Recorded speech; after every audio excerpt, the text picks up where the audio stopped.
Je suis juif. Je suis hindou. Je suis musulman. Je suis bouddhiste. Je suis chrétien. Pourquoi ça existe les religions? Est-ce qu'il y a un dieu? Des dieux? Il n'y a pas de dieu du tout. Pourquoi tout le monde n'a pas la même religion? Et pourquoi certains n'en ont pas du tout? Que l'on soit croyant ou pas, les religions sont là. 5 grandes religions quand plus de 1000 existent. Mais d'abord, c'est quoi une religion? Une religion répond aux questions auxquelles on n'a pas vraiment de réponse. Sur l'origine de la vie et du monde, sur ce qui se passe après la mort par exemple. C'est aussi un chemin et un message à suivre, avec des lois, des rites et des manières de vivre. Enfin, c'est une communauté. Chacune à sa manière a son importance. À toi de le découvrir.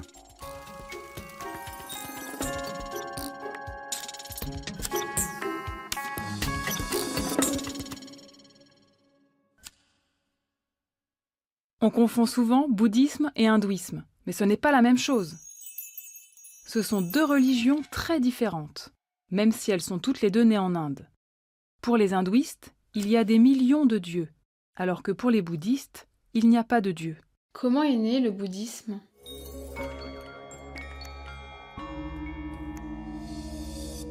Le bouddhisme est né au VIe siècle avant notre ère. À cette époque, l'hindouisme et le judaïsme existaient déjà, tandis que le christianisme et l'islam n'apparaîtront que plus tard. Tu as probablement déjà entendu parler du Bouddha, mais sais-tu vraiment qui il est? Gautama Siddhartha, dit Shakyamuni, est né vers 563 avant notre ère, dans le nord-est de l'Inde. C'est un prince, il vit dans le confort d'un palais. Pourtant, sa vie ne le satisfait pas. Un jour, alors qu'il sort de son palais, il voit un vieillard tout frêle. Choqué par cette vision, il s'interroge sur la vieillesse. Un peu plus tard, il croise un homme malade. Il prend conscience alors que la souffrance existe et qu'elle peut frapper chaque homme. Quand enfin il tombe nez à nez avec un cortège funéraire, il réalise que la mort est inévitable. En sortant de son palais, le jeune prince a rencontré la souffrance. Il ne sera plus jamais le même. Alors il part pour chercher des réponses à ses questions sur l'existence. Pendant plusieurs années, il abandonne le superflu, mange et boit le strict nécessaire, mais ne trouve toujours pas de réponse. Mais ensuite, qu'est-ce qu'il a fait, Bouddha? À l'âge de 35 ans, il s'assoit sous un arbre et là il médite jusqu'à ce qu'il trouve une réponse. Et ce n'est qu'à ce moment-là qu'il sera le Bouddha, ce qui veut dire celui qui sait, l'éveillé. Après de longues années de méditation, il a compris comment vaincre ses peurs. Il enseigne alors sa découverte à ses compagnons, et voilà ce qu'il leur dit. La souffrance est universelle et elle naît des désirs et de l'ignorance. Il faut se détacher des choses matérielles pour atteindre l'état de l'éveil. Bouddha parcourt l'Inde pendant 50 ans pour enseigner sa doctrine. Et après, comment la religion bouddhiste s'est développée?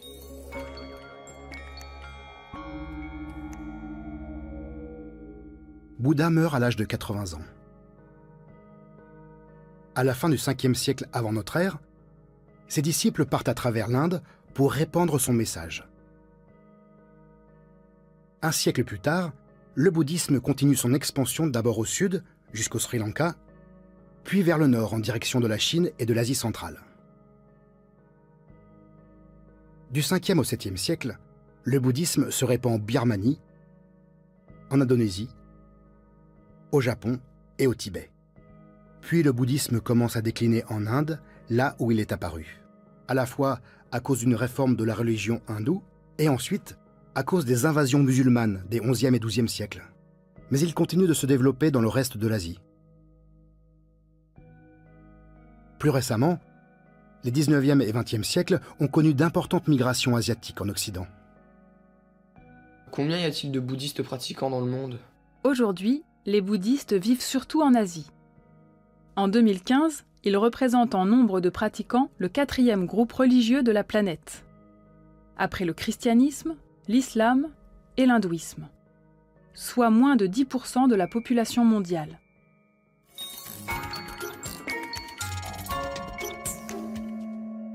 Ça veut dire quoi, être bouddhiste? Le bouddhisme, c'est une voie qui a pour objectif qu'on puisse se sentir heureux en essayant d'éviter la souffrance. Et il est dit que pour y parvenir, il faudrait essayer de prendre la maîtrise de soi, c'est-à-dire de son esprit. Après avoir atteint l'état de l'éveil, le Bouddha a enseigné 4 vérités. La souffrance est universelle, elle touche tout le monde. Les désirs engendrent la souffrance. Il faut combattre ces désirs en se détachant des choses matérielles. Et enfin, pour accéder au bonheur, il faut suivre la voie indiquée par le Bouddha. La méditation, qui consiste à se concentrer sur soi-même, est un des moyens d'avancer sur cette voie. Il y a plusieurs formes de méditation. Ce qui va être commun à tout le monde en tant que méditation, c'est la concentration. C'est-à-dire faire en sorte de placer toute son attention sur un seul et même objet en ne pensant à rien d'autre. On ne croit pas en un Dieu créateur. Le Bouddha, pour nous, c'est un guide, mais c'est quand même une religion, puisqu'on s'y occupe de ce qui se passe avant la naissance, après la mort, et il va y avoir toutes sortes de rites ou d'actes importants par rapport aux grands moments de la vie. Parmi les grandes valeurs du bouddhisme, il faut ajouter la voie du juste milieu, inspirée de l'expérience de la vie du Bouddha. Il a vécu dans la richesse, puis dans la pauvreté, mais finalement, c'est en évitant ces 2 extrêmes qu'il a atteint la sagesse et l'éveil. Je suis bouddhiste parce qu'en fait, ce que le Bouddha a dit et qui m'a beaucoup plu, c'est ne croyez rien parce que c'est moi le Bouddha qui l'aurait dit, mais réfléchissez par vous-même. Et ensuite, ce qui vous semblerait être vrai, vous le prendrez et le reste, vous laisserez de côté.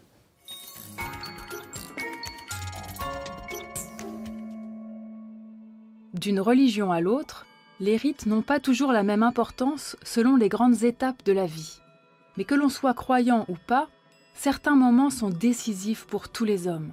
La naissance, le passage vers l'âge adulte, le mariage et la mort. Qu'est-ce qui se passe quand un enfant naît dans une famille bouddhiste? Il n'y aura pas un rite qui correspondrait au baptême. Là, ensuite, c'est à la personne de choisir elle-même. Dans le bouddhisme, en fait, on considère qu'on passe d'une vie à une autre. Donc, par rapport à une certaine vie, la naissance, c'est une naissance, mais ce n'est pas la première naissance. Dans le bouddhisme, il n'y a donc pas de rite particulier au moment de la naissance. En revanche, n'importe qui peut devenir bouddhiste. Une cérémonie qui s'appelle « Prendre refuge aux 3 joyaux » engage le bouddhiste à suivre la voie du Bouddha dans sa vie de chaque jour. Saptang, c'est le Bouddha, le Dharma et le Sangha. Donc en bas, ça représente les 3 joyaux. Et la prise de refuge, ça veut dire que désormais, je place ma confiance en le Bouddha en tant que le guide, en le Dharma en tant que la voie à accomplir et en le Sangha en tant que les amis qui vont me servir de modèle.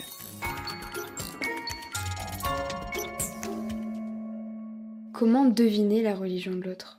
Alors souvent, on peut reconnaître la religion de l'autre par certains signes. Ça peut être des petits bijoux, je pense notamment à la croix pour les chrétiens, à une calligraphie d'Allah pour les musulmans, à une calligraphie de Om pour les bouddhistes ou les hindouistes, à l'étoile juive, et c'est extrêmement symbolique. Donc, affirmer sa religion, c'est en quelque sorte affirmer son identité. La religion, c'est toujours de l'ordre de ce qu'on appelle l'intime, l'intérieur, c'est un peu son champ secret. Voilà, même si on peut l'exprimer en communauté, mais en même temps, c'est les valeurs du cœur, et donc c'est pas si facile que ça d'en parler. Ce sont les religieux qui montrent des vêtements, mais parce que c'est par rapport d'ailleurs aux autres bouddhistes, pas par rapport aux non-bouddhistes. Ce qui compte, ce qui reste, c'est le comportement et le discours. Les signes distinctifs, s'ils sont là, il ne faut pas les rejeter, ils sont là. C'est un choix, c'est une liberté, mais il ne faut pas l'imposer. Les coutumes dans le judaïsme, comme la kippa, sont là non pas pour faire connaître à l'autre, mais par humilité vis-à-vis de Dieu. C'est la même raison certainement pour laquelle les cardinaux, service ou le pape, mettra quelque chose qui ressemble à une kippa, d'avoir la tête couverte, et là pour rappeler qu'il y a Dieu au-dessus. En aucun cas c'est pour provoquer l'autre. Pour bien connaître quelqu'un, c'est important de connaître sa religion? Si on veut vraiment faire une rencontre authentique, mais c'est important de savoir aussi sa religion, puisque, ou peut-être qu'il l'a pas, mais en tout cas connaître un peu quelle est la source de sa foi, quoi. Qu'est-ce qui le fait vivre. Pour avoir plus connaissance, comme ça on peut arriver plus expliquer des choses comme ça. Chaque religion, qu'est-ce qui est bien, qu'est-ce qui est pas bien, qu'est-ce qui est bien, qu'est-ce qui est pas bien. En ce qui me concerne, on travaille beaucoup avec le prêtre, le pasteur, l'imam, et l'interreligieux aujourd'hui n'est plus un luxe, mais quelque chose qui est une obligation. On ne peut pas parler de la culture d'un peuple en évitant de parler de sa religion comme s'il s'agissait de quelque chose de négligeable. On ne peut pas étudier une société et l'apprécier sans sa religion. Et le mode de vie dépend des deux.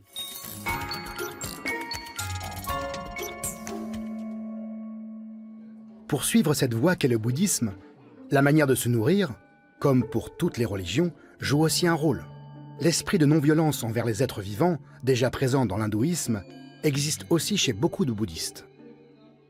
Est-ce que les bouddhistes, ils mangent des choses particulières? Dans le bouddhisme, on est vraiment très pratique.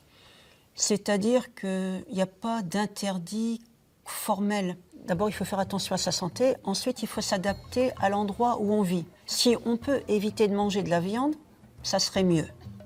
Ce n'est pas formellement interdit, c'est simplement déconseillé. Le Bouddha historique estimait qu'on avait le droit de consommer de la viande si on n'avait pas tué soi-même l'animal. Par exemple, il y en a certains, les jours de pleine lune, qui essaient vraiment de manger végétarien parce que c'est vraiment un jour spécial où il faut vraiment faire attention, parce que c'est pas toujours possible de manger végétarien tous les jours.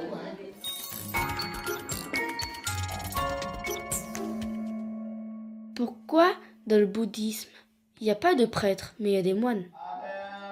Il ne peut pas y avoir de prêtre, puisque Bouddha n'est pas un dieu. En revanche, il y a des moines, hommes et femmes. Devenir moine ou nonne, ça veut dire qu'on éprouve une certaine forme de renoncement par rapport aux choses de ce monde, qu'on trouve que ce n'est pas ce qu'il y a de plus important, qu'il y aurait mieux à faire. À partir de là, on va demander l'avis de son maître, et s'il est d'accord, il va y avoir une cérémonie d'entrée en religion. Comme dans toutes les religions, il existe plusieurs façons de pratiquer le bouddhisme, qui a évolué au cours des siècles. Le plus ancien courant, appelé Theravada, suit strictement les enseignements du Bouddha. On le trouve surtout dans le sud de l'Asie, au Sri Lanka, Birmanie, Thaïlande, Laos et Cambodge. Puis, dès les premiers siècles de notre ère, apparaît un deuxième courant, plus ouvert, appelé Mahayana. Il se trouve essentiellement au Vietnam, en Chine, en Corée du Sud et du Nord, et au Japon. Enfin, le troisième courant principal s'appelle le bouddhisme Vajrayana. Les lamas, mot tibétain pour dire moine, en sont les chefs spirituels. Ce bouddhisme se trouve surtout au nord de l'Inde, au Népal, Tibet et Bhoutan, à l'ouest de la Chine, en Mongolie et aux frontières de la Russie. Est-ce qu'il y a une sorte de pape dans le bouddhisme? La hiérarchie dans le bouddhisme, c'est avant tout dans la relation de maître à disciple. C'est ce qui est fondamental et c'est le disciple qui choisit son maître. C'est très important parce qu'il doit pouvoir lui accorder toute sa confiance et également exécuter ses consignes. On pourrait par exemple citer La guerre des étoiles, qui illustre bien la relation de maître à disciple. C'était en fait un moine bouddhiste qui a servi de modèle pour la figure du maître Yoda. Le grand chef spirituel du bouddhisme tibétain est connu dans le monde entier. C'est le Dalai Lama, qui signifie « océan de sagesse ». Le 14e Dalai Lama vit actuellement en exil à Dharamsala, au nord de l'Inde, puisque le Tibet est sous occupation chinoise depuis 1950. S'il est si connu aujourd'hui, c'est parce qu'il est un symbole de non-violence et de résistance passive à la Chine.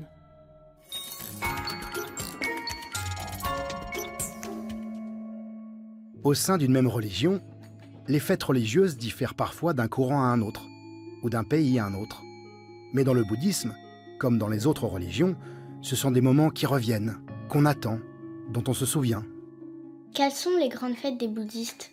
Vesak, en fait, ça désigne un mois complet et au cours duquel va célébrer à la fois la naissance, l'éveil et la mort du Bouddha Shakyamuni. Ça va être souvent des périodes de pratique un peu plus intensives et dans les monastères, il va y avoir beaucoup de cérémonies d'offrande. Par exemple, il y a des gens qui habituellement mangent de la viande et qui pendant un mois vont ne manger que végétarien. Le Vesak est une vraie fête de la joie. À part Vesak, qui est célébré à peu près partout, les autres fêtes varient en fonction des pays et de leurs traditions. Au Japon, la naissance de Bouddha est célébrée tous les 8 avril, lors de Hana Matsuri, qui signifie la fête des fleurs. Les rites bouddhistes se sont aussi mélangés à des fêtes civiques, comme le Nouvel An chinois. À la fois populaire et religieuse, cette fête est un jour férié pour les Chinois.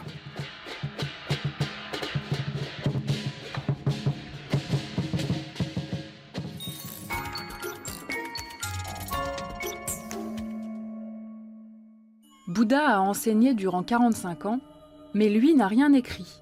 Ce sont ses disciples qui ont retranscrit ses paroles, plusieurs siècles après sa mort. Ces ouvrages sont appelés les 3 corbeilles, car à l'origine, chacun des 3 manuscrits était porté dans un panier.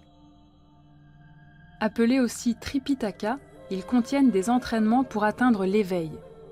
Une des 3 parties parle de la concentration. Ce sont les sutras. Là, j'ai dans les mains un livre qui est en tibétain. Donc, il y a un certain nombre d'usages. Par exemple, il faut toujours les mettre dans un endroit qui est propre, de préférence un endroit élevé. Et il ne faut pas les mettre par terre, il ne faut pas s'asseoir dessus. À l'époque du Bouddha, les enseignements étaient toujours oraux. Et ils ont été mis par écrit assez longtemps après, à peu près un siècle après la disparition du Bouddha pour les premières transcriptions. L'oralité est considérée comme la courroie de transmission beaucoup plus efficace que le seul écrit. L'écrit est utile mais pas suffisant. Le bouddhisme a établi des règles que chacun doit essayer de respecter pour progresser. Il y a 5 règles de base que le Bouddha a enseignées. Ne pas tuer, ne pas voler, ne pas mentir, ne pas commettre d'adultère et ne pas prendre de produits illicites. Les préceptes du bouddhisme peuvent faire penser aux règles édictées dans les autres religions. Mais ce n'est pas la même chose. Les commandements et préceptes qui existent dans le judaïsme, le christianisme et l'islam impliquent que le croyant s'y soumette. On ne se soumet pas à Bouddha. On décide de tout faire pour suivre sa voie.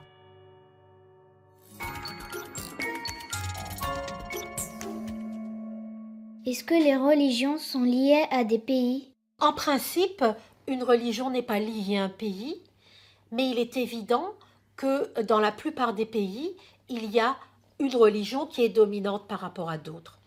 Alors, il y a des pays où une religion est religion d'État.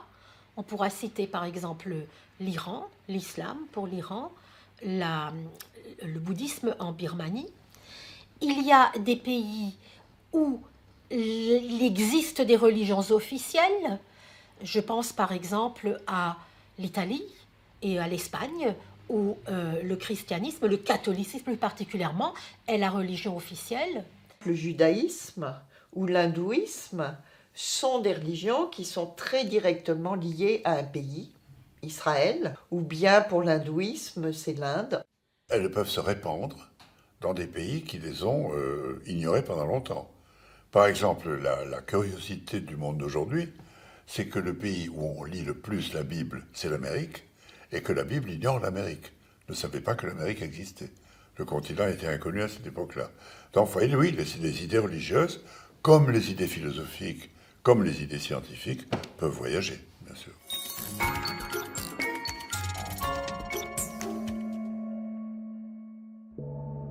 Quelle que soit la religion, à la mort d'un proche, il y a des rites qui durent plus ou moins longtemps.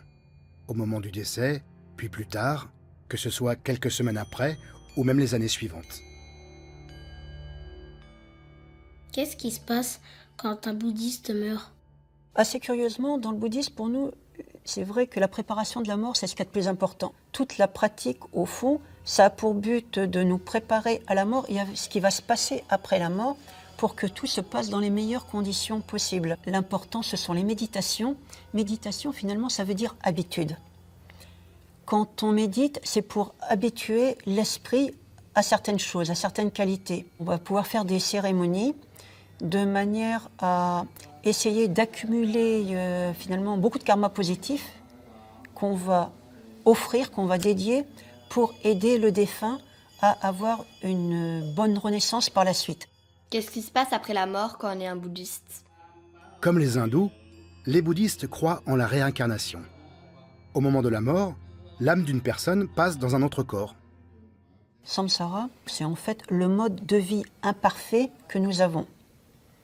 Tant que nous sommes en but à la souffrance et que nous sommes encore dans le samsara, et l'opposé, c'est d'atteindre le nirvana, c'est-à-dire la paix, la tranquillité. La mort, c'est juste un passage, ça n'est pas une fin. Quelqu'un est constitué par un corps et un esprit. Au moment de la mort, c'est le corps qui est abandonné, mais l'esprit qui continue et qui va aller vers une nouvelle renaissance, donc vers un nouveau corps éventuellement. Les nouvelles renaissances, elles peuvent être bonnes ou elles peuvent être mauvaises. Renaître en tant qu'être humain, c'est considéré comme plutôt bien, qu'on soit homme ou femme. L'important, c'est d'avoir une renaissance humaine. Mais il y a des renaissances qui sont moins bonnes. Par exemple, si on renaît en tant qu'animal. Ensuite a lieu la crémation du corps, c'est-à-dire qu'il est brûlé. C'est la pratique de la plupart des bouddhistes. Dans les pays d'Asie, la coutume est de conserver les cendres à proximité d'une pagode ou d'un monastère.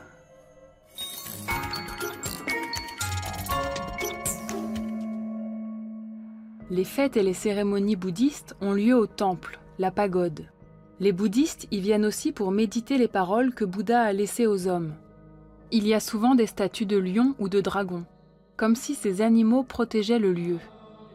Quand on entre dans une pagode, c'est comme quand on entre dans d'autres lieux sacrés, comme la mosquée des musulmans ou le temple des hindous, on enlève ses chaussures par respect. À l'intérieur, au centre, il y a une grande statue du Bouddha, car la vie de ce prince indien est un modèle pour les bouddhistes. Les statues du Bouddha sont en général posées sur un socle en forme de fleur de lotus, parce que cette fleur est sacrée dans le bouddhisme. Pourquoi ? Parce que c'est une très belle fleur qui a pourtant ses racines dans la boue. Même si elle a les pieds dans la saleté, elle est capable de s'élever vers la lumière. Quel symbole ! Les bouddhistes apportent de l'encens, des fleurs ou des fruits. Ce sont des offrandes pour le Bouddha ou pour les morts. Quand on fait des offrandes ou quand on fait des dons, c'est pour faire plaisir à l'autre. Donc il y a ce côté-là, faire plaisir, et également lutter contre sa propre tendance à l'avarice. En faisant cela, ils montrent qu'ils veulent suivre le chemin de Bouddha. En joignant leurs mains devant leur front, ils s'inclinent très bas devant Bouddha. C'est une autre manière de dire leur respect envers lui. Est-ce que chez les bouddhistes, il y a la messe? On ne parle pas de messe chez les bouddhistes, mais de culte. Il commence quand l'encens, offrande d'odeur, est allumé. Les moines guident le culte. Certains donnent le rythme des chants. Ils chantent des paroles de Bouddha, les sutras et des prières. Pour méditer, les bouddhistes se concentrent en récitant des mots ou des sons appelés des mantras. Qu'est-ce que c'est un moulin à prière? Dans ces moulins à prière, on met des textes de prière et on les fait tourner. Donc on pense que grâce au mouvement de l'écrit quelque part, on repasse à l'oral et cet enseignement oral, grâce au vent, etc., il va s'étendre dans le monde entier. Pourquoi dans certains restaurants asiatiques, il y a des temples avec des offrandes? Dans beaucoup de religions, et notamment dans le bouddhisme, la pratique est intégrée à la vie de tous les jours. Ça n'est pas limité à certains moments et à certains endroits. En Asie, et en particulier en Chine, la religion et les traditions locales sont étroitement liées. comme dans le taoïsme qui voue un culte aux ancêtres, ou le confucianisme qui insiste sur les codes de la vie en société. Quant au bouddhisme, il peut être vécu comme une religion ou comme une philosophie.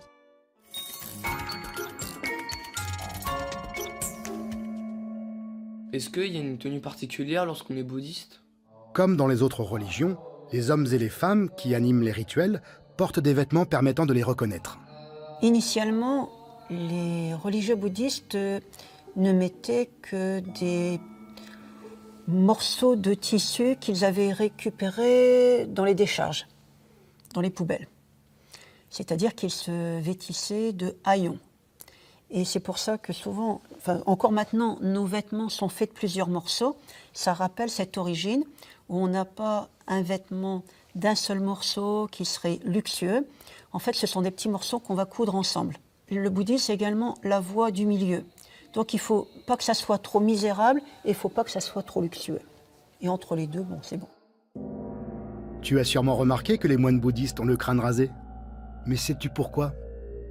Quand on devient moine, normalement, donc c'est sur la base du renoncement aux choses de ce monde. Et l'objectif, c'est de combattre nos défauts et en particulier l'attachement. Or, l'attachement à la chevelure est particulièrement fort en la plupart des personnes.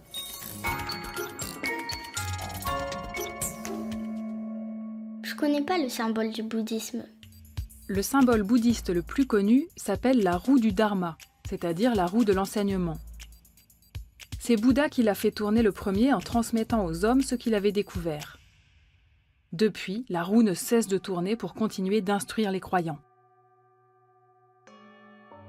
Elle est composée de 8 rayons représentant chacun un précepte du sentier octuple, c'est-à-dire 8 exercices donnés par Bouddha qui sont 8 façons de progresser pour l'humanité. C'est aussi la roue du devenir qui représente l'ordre du monde et le cycle des renaissances pour parvenir à l'éveil. Que rajouter sur le bouddhisme ? Beaucoup de choses, mais d'autres religions nous attendent.